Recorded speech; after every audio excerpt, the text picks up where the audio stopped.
Hello and नमस्कार सभी को। ये एक स्पेशल वीडियो है जो कि मैं कर रही हूँ स्थिति को देखते हुए। इस समय सिचुएशन इतनी टेंस हो रखी है कि मुझे लगा कि मुझे भी आगे आगे ये अपील करनी चाहिए हमारे माननीय शिक्षा मंत्री जी से और प्रधानमंत्री जी से।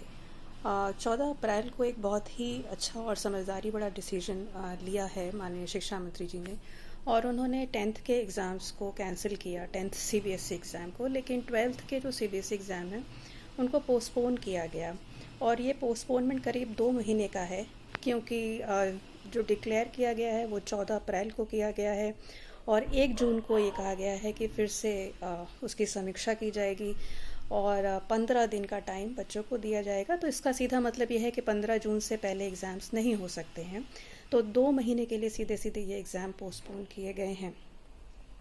इस समय जो स्थिति है कोरोना की, केसेस लगातार बढ़ रहे हैं, हालत लगातार बिगड़ रही है, और हम आप या कोई भी ये डेफिनेट सिचुएशन में हम डेफिनेटली ये कह नहीं सकते हैं कि एग्ज़ाम्स ऑफलाइन हो पाएंगे। तो अगर सिचुएशन ये है तो बच्चों को 2 महीने तक अधर में लटका के रखना कहाँ तक वाजिब है, यही मैं पूछना चाहती हूँ कि इस पे कोई डिसीजन अभी क्यों नहीं लिया जा सकता है। जैसे कि 10th के केस में किया गया है, वैसे ही 12th के बच्चों को भी प्रमोट किया जा सकता है। 12th के बच्चों के पास उनका क्लास 10th का रिज़ल्ट भी है, उस पर भी कुछ वेटेज रख सकते हैं। साल भर स्कूल्स ने असेसमेंट लिए हैं, कई जगहों पर प्रैक्टिकल्स भी हो चुके हैं।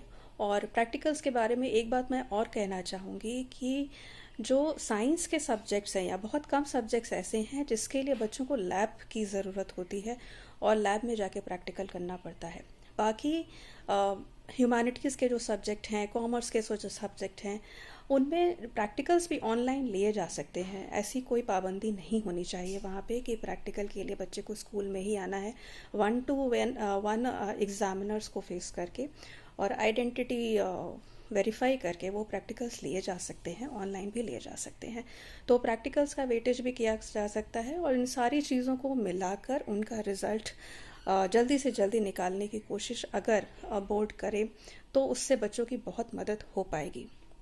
इस समय जो हालत है, बहुत सारे घरों में पेरेंट्स बीमार पड़े हुए हैं, कोरोना से ग्रसित हैं, और ग्रैंड पेरेंट्स पड़े हैं, कई जगह बच्चे भी पड़े हुए हैं बीमार।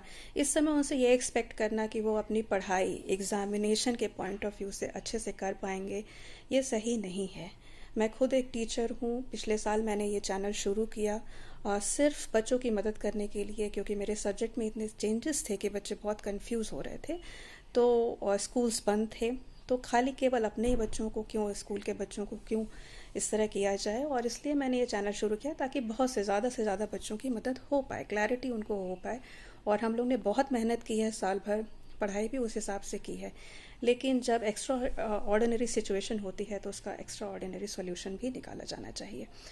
तो मेरी माननीय प्रधानमंत्री जी से, शिक्षा मंत्री जी से यही अपील है कि 2 महीने तक बच्चों को एंग्जाइटी में मत रखें। बच्चे इस वक्त बहुत एंग्जाइटी में हैं, और ये उनके इम्यूनिटी के लिए बिल्कुल भी सही नहीं है। इस समय किसी के घर में बहुत ही कम घर आपको ऐसे मिलेंगे जहाँ ये ऐसे हालात हैं कि बच्चे पढ़ाई कर सकें।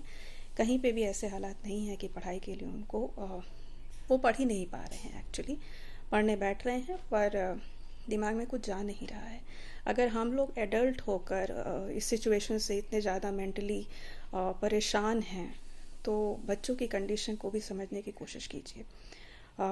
बहुत मेरी हाथ जोड़ के आपसे यही गुजारिश है, जितने भी लोग ये देख रहे हैं, व्यूअर्स मेरे जो हैं, बच्चे हैं, इस वीडियो को शेयर करने की कोशिश करिए। और हाँ, मैं एक बात और भी समझती हूँ कि कई लोग होंगे, जो कई बच्चे भी होंगे, कई पेरेंट्स भी होंगे जो ये चाहते हैं कि उनके ऑफलाइन एग्ज़ाम्स हों। तो जैसा कि ऑप्शन आपने क्लास 10th के केस में दिया है कि जो बच्चे ऑफलाइन एग्ज़ाम्स करना चाहेंगे उनके लिए एग्ज़ाम्स की व्यवस्था की जाएगी, वैसा ही ऑप्शन आप क्लास 12th के केस में भी दे सकते हैं।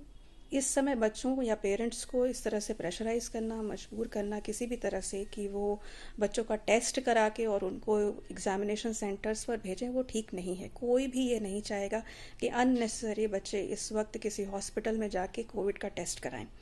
वहाँ पे बहुत ज़्यादा इन्फेक्शन है और हम लोग यही चाहते हैं कि हमारे बच्चे घर में रहें, सेफ़ रहें। उनका सेफ़ रहना इस चीज़ से ज़्यादा ज़रूरी है। आपकी जो नई शिक्षा नीति है, जो NEP है, वो भी इस बात को स्ट्रेस करती है कि टर्म एंड एग्ज़ाम जो हैं उनकी इम्पोर्टेंस को थोड़ा कम किया जाए। शुरुआत यहीं से करनी चाहिए सर। आप इस पे फिर से विचार करिए। 2 महीने तक इस डिसीजन को, 1 जून तक इस डिसीजन को डिफ़र मत करिए।